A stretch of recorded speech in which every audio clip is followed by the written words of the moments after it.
They threw a celebration party while I signed my divorce papers. Champagne glasses clinked as my mother-in-law called me a parasite who finally knew her place. My husband kissed another woman right in front of me. They had no idea that in 48 hours I would own everything they ever loved. This is how I destroyed them. If you love stories where the underdog becomes unstoppable, you need to subscribe right now. Hit that bell icon because my revenge is so satisfying, you'll want to watch it twice.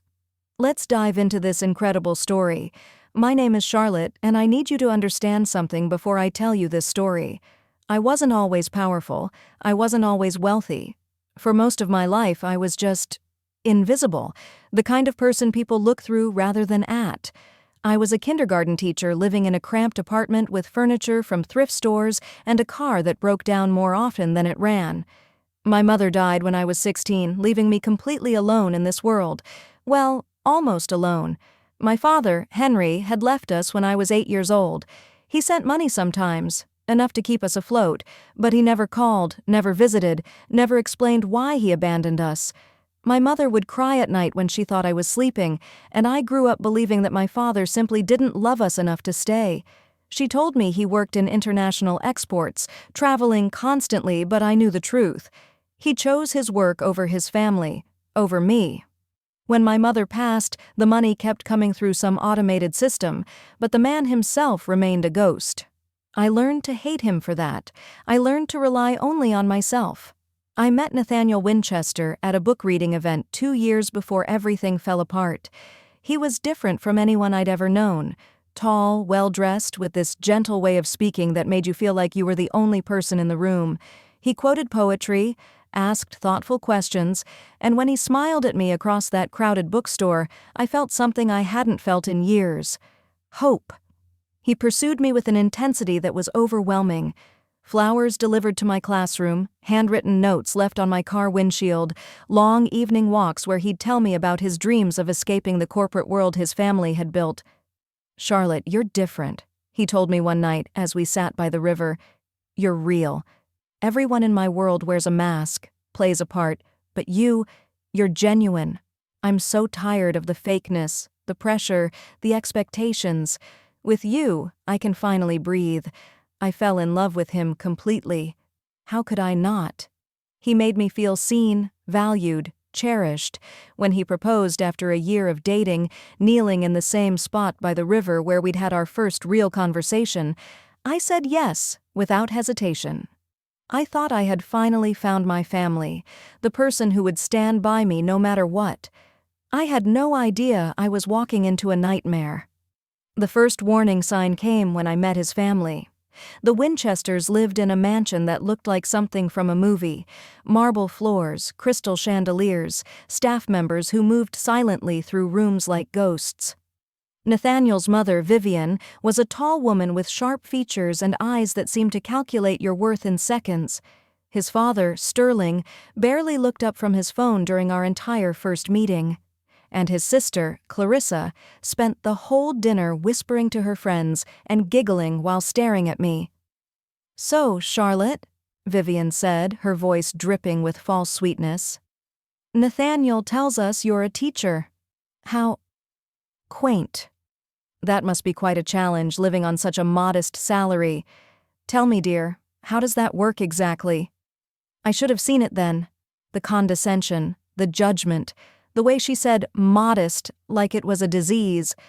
But I was in love, and Nathaniel squeezed my hand under the table, and I convinced myself that she just needed time to get to know me. That once she saw how much I loved her son, everything would be fine.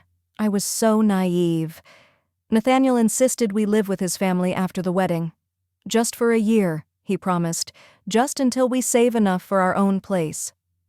My parents have so much space, and it'll help us build a foundation." 1 year turned into 5 years of absolute hell, 5 years that broke me down piece by piece until I barely recognized myself in the mirror. Vivian's cruelty started small. Comments about my clothes being unsuitable for family dinners, suggestions that I eat in the kitchen with the staff rather than at the formal dining table because I didn't know proper etiquette, lists of rules that applied only to me, speak only when spoken to, Don't use the front entrance. Don't invite anyone over without permission. I tried to follow every rule, tried to be the perfect daughter-in-law, but nothing was ever enough. The more I tried, the worse it became. The physical abuse started about 6 months in. Vivian slapped me for the first time when I accidentally interrupted her during a phone call.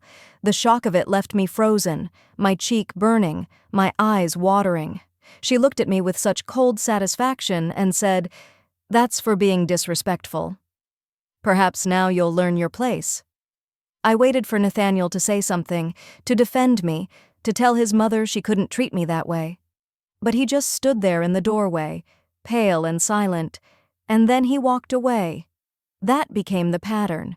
Vivian would hurt me, humiliate me, destroy me little by little, and Nathaniel would stand there like a statue. In private, he'd hold me while I cried and whisper apologies. "I'm sorry, Charlotte. I love you so much. Just give me time. I'll fix this. We'll get our own place soon, I promise."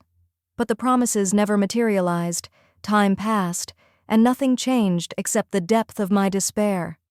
Vivian pushed me into a glass cabinet once during an argument, and my arm sliced open, blood dripping onto the pristine white carpet. "Look what you've done," she hissed. "You're so clumsy." "Clean this mess up immediately." She threw scalding coffee at me another time, burning my shoulder so badly that the skin blistered. "Oops, my hand slipped." "You really should be more careful around hot beverages, dear." She locked me in the basement storage room overnight in the middle of winter when I dared to suggest that maybe I could attend a work function with Nathaniel. I pounded on that door until my hands were bruised, screaming for help, but no one came. When the housekeeper finally let me out the next morning, Vivian was eating breakfast like nothing had happened.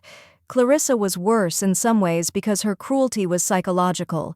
She created fake social media accounts, befriended me online as someone who understood what I was going through, extracted my deepest secrets and fears, and then exposed them at family gatherings. She photoshopped pictures of me with other men and showed them to Nathaniel, planting seeds of doubt about my faithfulness. She found my mother's jewelry, the only thing I had left of her, and threw it away, telling me it looked like cheap junk. When I broke down crying, she filmed it and posted it online with a caption about dramatic gold diggers. Sterling controlled our finances completely. He gave me a $50 weekly allowance and monitored every purchase. When I bought discount groceries to try to save money, he made me return them. "Even our staff buys better quality than this garbage. Are you trying to embarrass this family?" Nathaniel had no access to his own trust fund. Sterling controlled that too. We were both trapped, but Nathaniel had grown up in this prison. He didn't know how to escape it, and eventually, I think he stopped wanting to try. The worst part wasn't the physical pain or even the humiliation. It was watching the man I loved become a coward right before my eyes. Nathaniel genuinely cared about me. I know he did. But Vivian had spent his entire life breaking him down, conditioning him to submit to her will. Every time he tried to stand up to her, she'd weaponize guilt. "After everything I sacrificed for you? After I nearly died bringing you into this world? This is how you repay me? By choosing some nobody over your own mother?" And Nathaniel would crumble.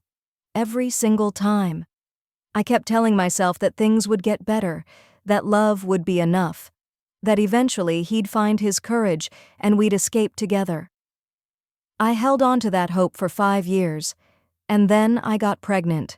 I discovered it on a Tuesday morning, 10 weeks along. I stared at the positive test in that bathroom, and for the first time in years, I felt something other than despair.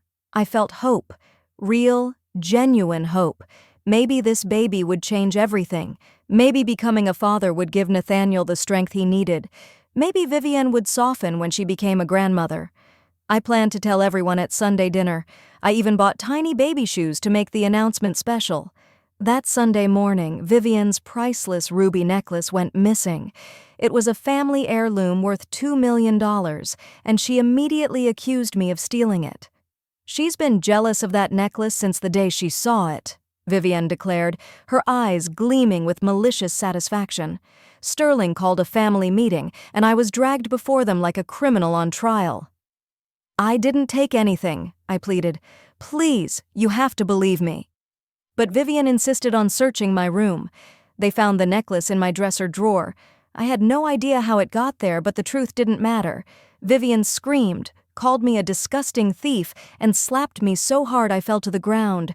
My lips split open, blood dripping onto the marble floor. Sterling threatened to call the police, and Nathaniel, the father of my unborn child, just stood there, silent, frozen, useless. The stress of it all, the violence, the fear, it triggered cramping, sharp, terrible pain in my abdomen. I felt wetness spreading, looked down, and saw blood, so much blood. I collapsed, right there, screaming for help, begging them to call an ambulance, trying to tell them about the baby.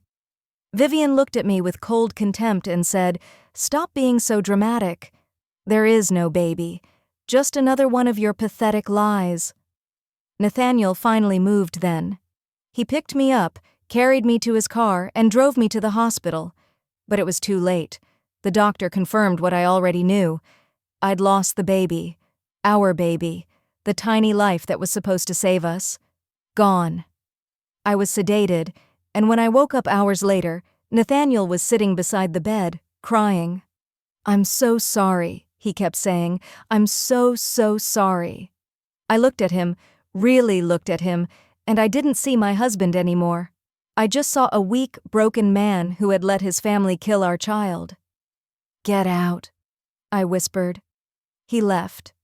While I was in the hospital for 3 days, Vivian worked behind the scenes to destroy what little remained of my life. She hired someone to create fake bank statements showing I'd been stealing money from the family. $50,000 transferred to a secret account she'd opened in my name. She fabricated emails between me and a mysterious man, suggesting an affair. She paid the doctor who treated me to lie, to tell Nathaniel I'd only been 4 weeks pregnant and couldn't possibly have known about it. She built an entire false narrative, and when I returned to the mansion, Nathaniel confronted me with it all. "Did you marry me for money?" he asked, his voice shaking. I stared at him in disbelief. "What?" "No, Nathaniel, I lost our baby." He cut me off. "There was no baby, Charlotte. The doctor said you were barely pregnant. You couldn't have known." He showed me the bank statements, the emails, all of Vivian's manufactured evidence. "You're a liar," he said. "My mother showed me everything. I want a divorce. My world collapsed. Everything I'd endured, everything I'd survived, it had all been for nothing." "Please," I begged, "please just listen to me. Your mother is lying. She's manipulating you." But he'd already made up his mind. He'd already chosen his mother over me. Again. "I want you gone by morning," he said and walked away. I spent that night in a guest room, crying until I had no tears left. When morning came, I expected to sign papers in a lawyer's office, quiet, private, dignified. Instead, I was told to come to the main ballroom. "The family wants to be present for the signing," someone said. I walked into that room, and what I saw made my blood run cold. They had decorated the ballroom like a celebration. Silver balloons floated near the ceiling. Champagne bottles sat on ice. A banner stretched across the back wall reading "Freedom Day" in glittering letters. Vivian, Sterling, and Clarissa wore expensive designer clothes like they were attending a gala. And there were guests, 30 or 40 family friends and socialites, all holding champagne glasses, all staring at me with amused curiosity. They had thrown a party to celebrate my divorce. Vivian tapped her champagne glass with a spoon, and the room fell silent. "Ladies and gentlemen, thank you for joining us on this joyous occasion," she announced, her voice filled with theatrical happiness. "Today, my son is finally freeing himself from a 5-year mistake. Today, he reclaims his life from a woman who tried to trap him with lies and manipulation. Today, the Winchester family closes a very dark chapter. The guests applauded. Some of them were laughing, and I stood there in my simple dress, my eyes still swollen from crying all night, completely humiliated. Sterling stood and read the divorce terms aloud like I was being sentenced in court. "Charlotte Morgan will receive no alimony. She will receive no assets. She will leave with exactly what she brought into this marriage. Nothing. More applause. She will sign a non-disclosure agreement and never speak publicly about this family. She will vacate the premises within 24 hours. Clarissa shouted, "Can we make it 12 hours?" And everyone laughed. Everyone. The lawyer pushed the papers across the table toward me. My hands shook so violently I could barely hold the pen. I looked at Nathaniel one last time, hoping to see something. Regret, doubt, love, anything. "Do you really believe I'm what they say I am?" I asked him. He couldn't even meet my eyes. He just looked away. Vivian snapped, "Sign the papers, dear. Don't waste our time." So I signed. Each signature felt like I was signing away a piece of my soul. The moment I finished, Vivian popped a champagne bottle. Foam sprayed everywhere as she shrieked, "It's official! She's gone!" The room erupted in cheers and applause. Guests rushed forward with congratulations. Vivian hugged Nathaniel tightly. "You're free, my darling boy. You're finally free." Sterling shook hands with business associates. Clarissa immediately posted a video on social media, filming me at the table, crying, with a caption that read, "Watching a gold digger get what she deserves, Winchester strong." Within an hour, that video had gone viral. Millions of people watched my humiliation and left cruel comments calling me every horrible name imaginable. But Vivian wasn't done. She walked over to me, leaned close, and whispered in my ear, "You were nothing when you came here. You're nothing now, and you'll die as nothing. No one will ever love you. No one will ever want you. You're broken, used, worthless." Then louder for everyone to hear, "Someone escort this woman out, and make sure she doesn't steal anything on her way." 2 security guards grabbed my arms and dragged me toward the exit. I didn't resist. I couldn't. I was in complete shock, my mind unable to process what was happening. As they pulled me through the doorway, a beautiful woman in a designer dress entered. It was Melissa, Nathaniel's ex-girlfriend from college. Vivian had secretly invited her. Melissa walked straight to Nathaniel and kissed him on the lips, right in front of me. Vivian announced triumphantly, "Everyone, meet Nathaniel's real future." A woman of proper breeding. The guests cheered even louder. I watched the man I loved, the father of the child I'd lost, kiss another woman while his family celebrated my destruction. Then I was thrown out the front door. My belongings came after me in black trash bags. The door slammed shut, but I could still hear them. The laughter, the music, the celebration. I collapsed on the front steps and sobbed until I had nothing left inside me. I checked into the cheapest motel I could find. $30 a night, stained carpet, a heater that barely worked. I lay on that lumpy bed and stared at the ceiling. The video of my humiliation had millions of views.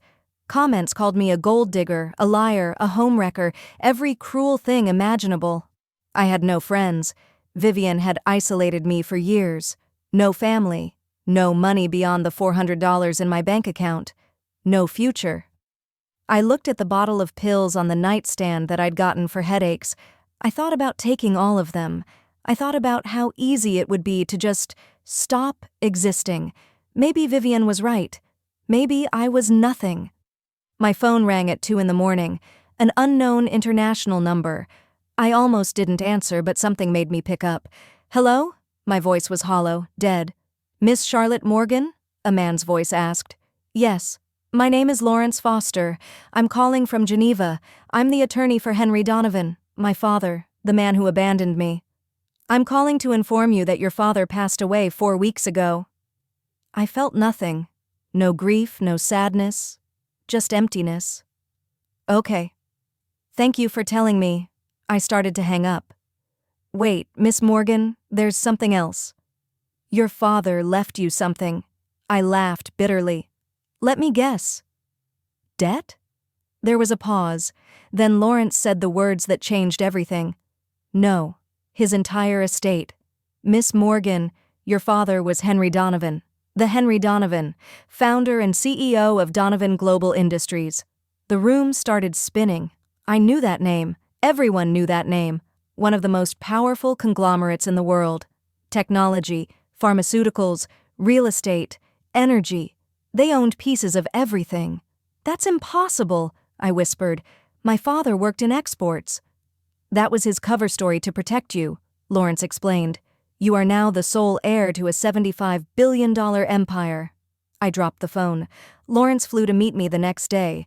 He brought boxes of documents, legal papers, financial statements that showed numbers so large they didn't seem real, and he brought one handwritten letter from my father. I read it with shaking hands, tears streaming down my face. My dearest Charlotte, if you're reading this, I'm gone. I'm sorry I couldn't tell you the truth while I lived. I wasn't a traveling salesman. I built one of the largest companies in the world. I left you and your mother because my enemies would have killed you both. I had to make you invisible, unknown, safe. Every decision I made, every birthday I missed, every call I didn't make was to protect you. I watched you from afar. I was so proud of the woman you became. Kind, despite having every reason to be cruel. Strong, despite being so alone. I built this empire for you, Charlotte. Use it to change the world. Use it to help those who can't help themselves. And if anyone ever hurt you, destroy them. With all my love, Dad. I spent 2 weeks processing everything, meeting with boards of directors, learning about companies I now owned, understanding the scope of my father's legacy, and I hired the best people money could buy: lawyers, investigators, PR specialists, business strategists. I had them dig into the Winchesters, and what they found was beautiful. Clarissa had filmed herself planting the necklace in my room. She'd been bragging about it to friends. Vivian had paid the doctor to lie. Sterling had been committing tax fraud for years. The family was drowning in secret debt. Their wealth was mostly an illusion. And I owned all their debt through shell companies. I had them exactly where I wanted them. For 8 months, I watched from the shadows as Winchester Properties collapsed. Their investments failed. Lawsuits piled up. Banks refused them. And just when they were on the edge of bankruptcy, a mysterious firm called Phoenix Collective made them an offer: $300 million to save their company. One condition: the entire Winchester family had to attend a board meeting. They celebrated like they'd won the lottery. They had no idea what was waiting for them. The day of the meeting, I woke up feeling calm, powerful, ready. I dressed in a white power suit, white, the color of new beginnings. Diamond earrings my father had left me, hair perfectly styled. I looked in the mirror and barely recognized myself. The broken, abused woman was gone. In her place stood someone else entirely. The Winchesters arrived at the Grand Crystal Hotel looking confident and smug. They entered the presidential suite where 60 people waited: lawyers, journalists, business moguls, board members. Sterling began his rehearsed speech about Winchester legacy and tradition. And then I walked in. The room fell silent. Vivian's face drained of all color. Sterling choked on his words. Clarissa gasped. Nathaniel stood up, confused and pale. I walked to the front of the room, my heels clicking on the marble floor, and stood behind the podium. I smiled. Hello, Vivienne. Sterling. Clarissa. Nathaniel. Did you miss me? Vivian found her voice. What is this? Security. I kept smiling. Security works for me now. Sit down. She sat, stunned. I continued. Let me introduce myself properly. My name is Charlotte Donovan, Chief Executive Officer of Donovan Global Industries, CEO of Phoenix Collective, and as of 9 a.m. this morning, majority shareholder of Winchester Properties. I owned 64% of their company. I'd bought all their debt. It was legal, binding, and absolute. Sterling looked up at me, and for the first time, I saw fear in his eyes. You're that Donovan? Henry Donovan was your father? I nodded. Yes, the man who built a $75 billion empire, the man you never bothered to ask about because you assumed I came from nothing.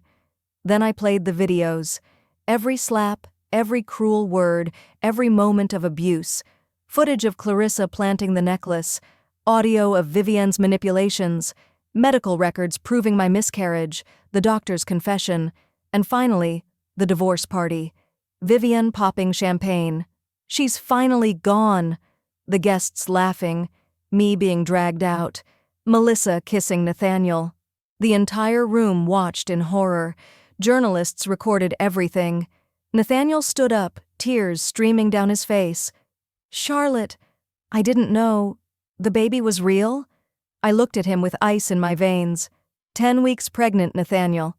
Our child died because of your mother's violence and your cowardice, and you let her throw a party to celebrate divorcing me." He collapsed into his chair, sobbing. "I'm so sorry."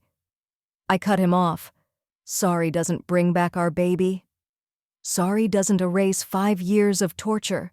Sorry is worthless when it comes too late." Vivian lunged at me across the table, screaming that I was nothing, that I would always be nothing, that she should have killed me when she had the chance. Security restrained her while I stood there, completely calm. "Thank you for that confession," I said quietly. "We're recording." Then I laid out my terms. I was taking over Winchester Properties completely. Sterling was removed as CEO. Nathaniel was fired. Clarissa was fired. The company would be restructured to build affordable housing. 70% of profits would go to domestic violence charities. The Winchester name would be erased. But I wasn't done. Criminal charges for Vivian, assault, fraud, conspiracy. The prosecutors already had my evidence. Sterling faced federal charges for tax fraud. Clarissa was being sued for defamation and fraud. And Nathaniel? The divorce was invalid due to technical errors. I was entitled to 50% of his trust fund, $47 million. I would take every penny. Then I delivered the final blow. "Oh, and Vivian? Remember your precious family mansion? The one that's been in your family for 6 generations? I bought it this morning. Cash offer. $85 million. You have 30 days to vacate. I'm turning it into a shelter for abuse survivors. Your legacy will be helping the very people you looked down upon." Vivienne collapsed, hyperventilating. I looked at all of them one last time. "You celebrated my destruction. So I'm celebrating yours. The difference is, I actually have the power to make mine happen." Then I turned and walked out. My legal team stayed behind to finalize everything. The journalists rushed out to publish the story, and the Winchesters sat in ruins. The story went viral within hours. Video of Vivian's abuse was shown on national news. The divorce party footage became the most watched clip online. Public outrage was massive. Vivian was arrested and eventually sentenced to 6 years in prison. Sterling got 8 years for federal fraud. Clarissa was sued into bankruptcy and became a social pariah, and Nathaniel lost everything: his trust fund, his job, his family name. He tried to reach me one last time. Showed up at my office building, shouting from the lobby that he loved me, that he was sorry. Security called me, and I came down. We looked at each other across that marble lobby, and I felt nothing. No love, no hate, just emptiness where he used to be. "You didn't love me, Nathaniel," I said quietly. "You loved the idea of me.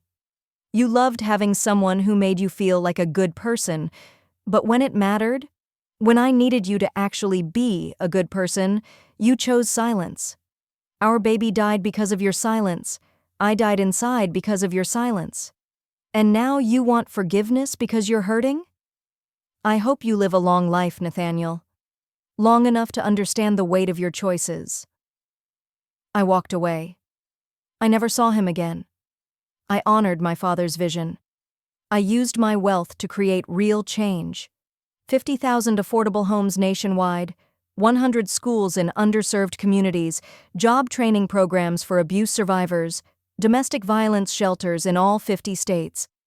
The Winchester Mansion became Charlotte's Haven, the largest domestic violence shelter in the country. 200 beds, therapy services, job training, childcare. Every room where I suffered now helps someone heal. I went to therapy twice a week, processed my trauma, my grief, my father's absence. I learned that revenge felt good in the moment, but healing felt better in the long run. And every Saturday morning, I teach art at my shelter to children who remind me of myself, children who've been hurt but haven't given up. I tell them, "You are not what happened to you. You are what you choose to become." 1 year after the board meeting, I received a letter from Vivienne in prison. Her handwriting was shaky, desperate. "You destroyed my entire life. I have nothing. I am nothing. You've won. Are you happy now? I read it once, then wrote back a single line. Now you know how I felt. The difference is, I didn't deserve it. I sent it back and never thought about her again. People ask me if revenge was worth it. They ask if I feel guilty for destroying the Winchesters. Here's my answer. I don't feel guilty for protecting myself. I don't feel guilty for exposing abusers. Vivian wanted to break me. She wanted me to believe I was nothing. But I wasn't nothing. I never was. And the moment I realized that, the moment I stepped into my father's legacy, I became unstoppable. The Winchesters thought poverty made me weak. They were wrong. It made me resilient. And when I finally had power, I knew exactly how to use it. Not to become like them, but to make sure no one else suffers like I did. That's not revenge. That's justice. And justice doesn't apologize. That's my story. Sometimes the people who hurt us the most are the ones who end up teaching us our greatest lessons. If this story resonated with you, smash that like button and subscribe for more incredible true stories. Drop a comment telling me, do you think I went too far, or did they get exactly what they deserved? I'm reading every single comment. Remember, your value is not determined by people who can't see it. Thanks for watching, and I'll see you in the next one. Stay strong.